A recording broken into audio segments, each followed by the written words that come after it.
Hey everybody, Thomas here, and welcome back to SFF180. It is Monday, the 4th of April. We are into April now, and it's time for another mailbag. So I hope everybody's had a great weekend. I've had a really good one. Cleaning up around here is progressing slowly, but it's progressing, so never fear on that count. Also, this has been a week of milestones for the channel. Finally hit 2,000 subs, thank you very much. And also, I have just crossed 100,000 total channel views, so that's also very exciting. Thank you all so much. I would not be able to do any of this without you. Thanks for the ongoing support of SFF180. Now, on to the books. Decent stack once again. The last few weeks have been really great.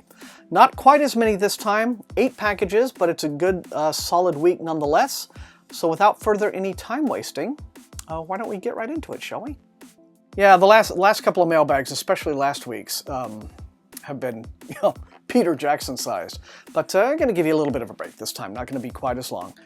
So this first package is a tour package, looks like.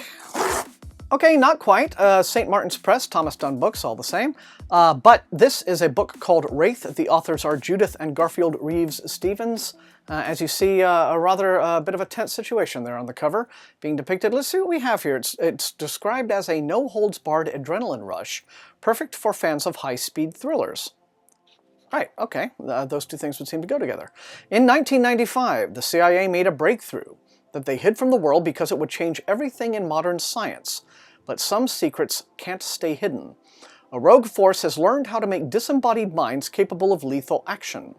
Ghosts have been weaponized, and now a Russian general has infiltrated the US with a squad of berserkers, an army that can't be killed because they're already dead. Only one person knew the general's plans, but she died in a car crash. Well, can't they just contact her ghost now with this? Anyway, the only person who can communicate with her, oh, all right, they can, is the cop who was at her side when she died, and now he must race to stop a force that could end life as we know it. Okay, it could be cute, could be fun. Nice little bit of escapism here. Publication date on this one is April the 26th. So coming out at the end of this month from Judith and Garfield Reeves-Stevens. Wraith. Okay, and here's another Macmillan envelope.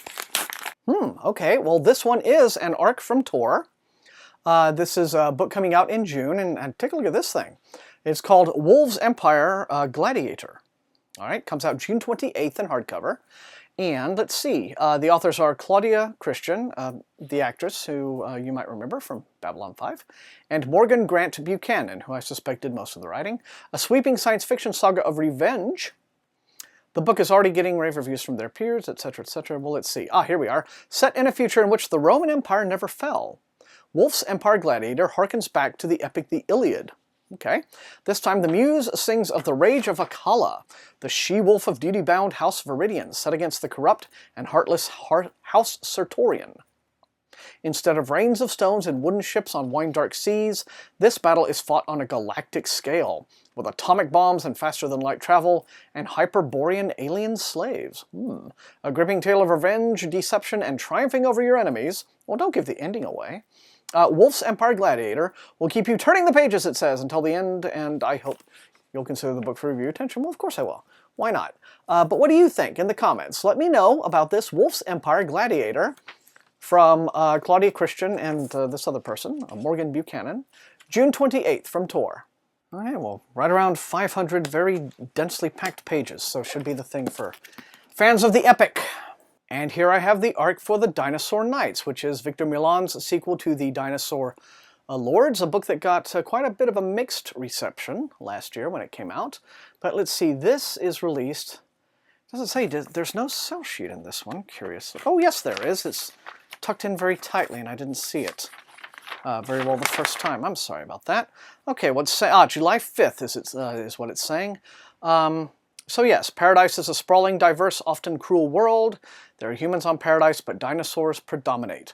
Wildlife monsters, beasts of burden and of war. Armored knights ride dinosaurs to battle legions of war-trained triceratops and their upstart peasant crews. I mean, it sounds like it's a can't-miss premise, so... But apparently the story has not pleased all readers. In any event, though, if you are a fan, The Dinosaur Knights comes out July the 5th. And yes, I'm going to be reviewing both of these, I think, very soon. Need to get caught up. And this package is from Random Penguin, once again. And lo and behold, here it is, League of Dragons by Naomi Novik. This is on sale June the 14th in hardcover from Del Rey, and this is the ninth and final Temeraire novel. So the saga comes to a close at last. I really do need to get caught up here because I think that I have only reviewed the Temeraire series up through book 5. So I have like 4 to catch up on, so I should probably like do that in a big binge. But anyway, let's see. Nope, is there a sell sheet here? Well, no, there's not really. No, not really.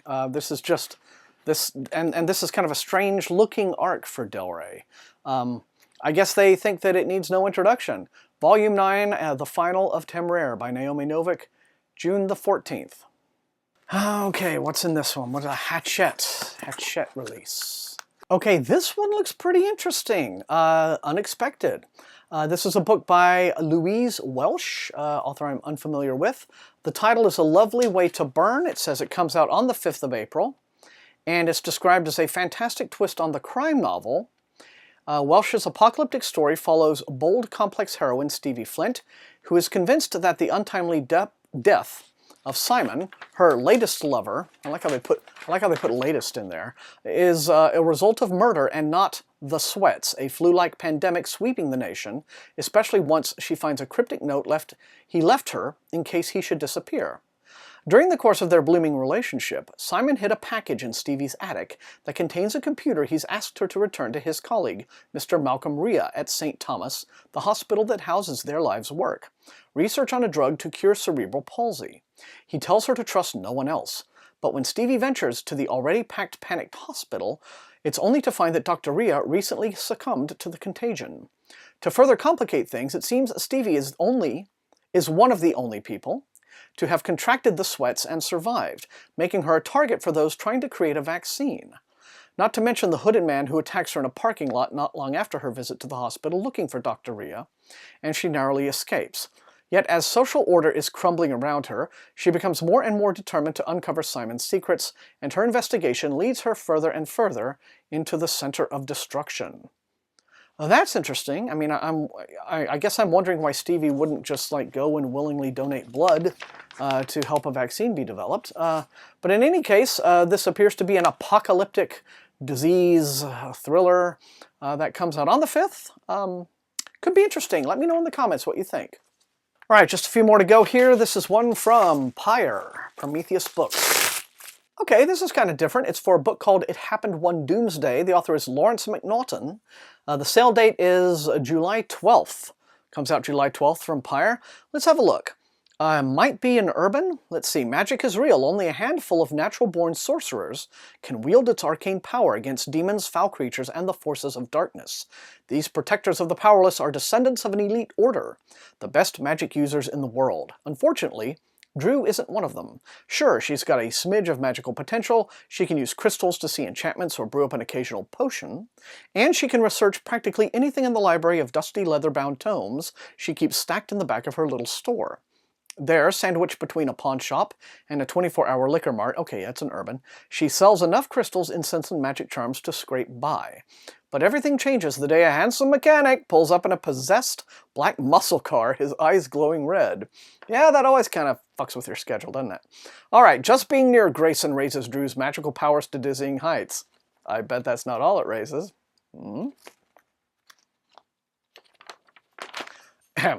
But he's been cursed to transform into a demonic creature that could bring about the end of the world. Then she discovers the Harbingers, 7 fallen sorcerers want to wipe the planet clean of humans and install themselves as new lords of an unfettered magical realm. And when they unearth the Apocalypse Scroll, the possibility of a fiery cosmic do-over suddenly becomes very real. There's only one chance to break Grayson's curse and save the world from a fiery doomsday, and it's about to fall into Drew's magically inexperienced hands. Okay, well, it could be cute. This is it's kind of conflicting. The sell sheet says July 1st. The actual back of the book says July 12th. In any event, coming out in July, a new urban from Lawrence McNaughton. It Happened One Doomsday. Yeah, I get the impression from the title of that, you know, it sounds like It Happened One Night, so it might be trying to mimic that kind of classic screwball romantic comedy approach. Who knows? So, all right, what is this one? This is from HarperCollins. All right, this is a book called Jericho. The author is Alex Gordon. It took a bit of a beating in the mail, unfortunately, but let's see. This comes out on the 5th of April, tomorrow. And it says it's, a chilling preternatural horror novel from emerging master of the genre, Alex Gordon. Okay, let's see. Last year, Harper Voyager released Gideon, first novel by Alex Gordon. So let's see. Here we go. Okay, so this is a direct sequel to Gideon. In Gideon, the main character did a thing that I don't want to reveal. So let's see. In the gripping follow-up, Lauren Reardon must think about her own future as she battles an even more ancient evil. There are many thin places in the world, and it is Lauren's calling to heal these fractured realms of existence and to face the evil that seeks to breach the mortal plane. Her last such calling took her far from her Pacific Northwest home, rescuing a coven in a far-flung, frost-frozen corner of Illinois. Great alliteration. Now, the titular mistress or leader of that town, the lingering...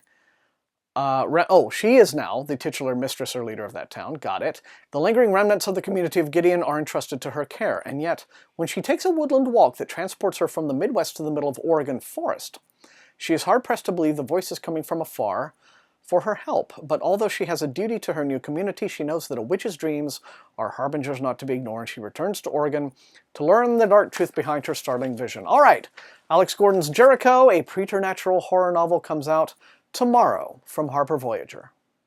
Okay, last one, you guys, and this is another St. Martin's package, possibly a Tor title, but no guarantee there. Okay, this is one that I just got an email about, and now it's in-house. It is from Tor. It's called The House of Daniel. The author is Harry Turtledove, who has authored many an alternate history stories. He's crazy prolific. I don't see how he does it. But it's interesting. This one has caught my interest. I'm not even a baseball fan. I'm totally not a fan of spectator sports really at all. But this is a very different concept, a different premise for an alternate history / fantasy novel. Turtledove crafts a vivid colloquial voice for his semi-pro hero. He adds a dose of magic to baseball in the House of Daniel. Jack Snake Spivey escapes hometown troubles for a life on the road with the legendary House of Daniel team. Since the big bubble popped in 1929, life in the United States hasn't been the same. Hotshot wizards will tell you nothing's really changed, but then again, hotshot wizards aren't looking for an honest work in Enid, Oklahoma. No paying jobs at the mill because zombies will work for nothing. The diner on Main Street is seeing hard times as well because a lot fewer folks can afford to fly carpets in from miles away.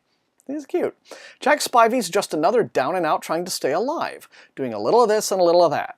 When he crosses Big Stu, the guy who calls the shots in Enid, Jack realizes that he needs to get out of the reach of Big Stu and out of town, of course. That's when the House of Daniel... Hang on, here we go, turning the page, let's find out. I guess they come to town and they recruit him? Yeah, a brash band of barnstormers who will take on any team and whose antics never fail to entertain. Against the odds, Jack secures a berth with them. Now they're off to tour in America that's as shot through with magic as it is dead broke. Jack will never be the same, nor will baseball. See, now that's just... There we go. There's something new for both for alternate history, for fantasy, for urban fantasy, any number of genres. That this crosses over, and it comes from Harry Turtledove of all people. So I kind of like the sound of this. What do you think? Let me know in the comments. The House of Daniel from Tor Books comes out April the 19th. And that is it, everyone. That is the mailbag for this week. It looked pretty good to me. You guys know the drill. Fire up those comments. Let me know which of these looks most interesting and exciting to you, which you would like to see me prioritize in the review queue. As always, thank you so much for watching. Thank you for being such great supporters of the channel all this time and getting me to all of these milestones. Please hit that like button if you enjoyed watching. Share the video far and wide with all of your SFF reading friends. And above all, please subscribe. That is how SFF180 grows as a channel. And until I see you all next time, happy reading.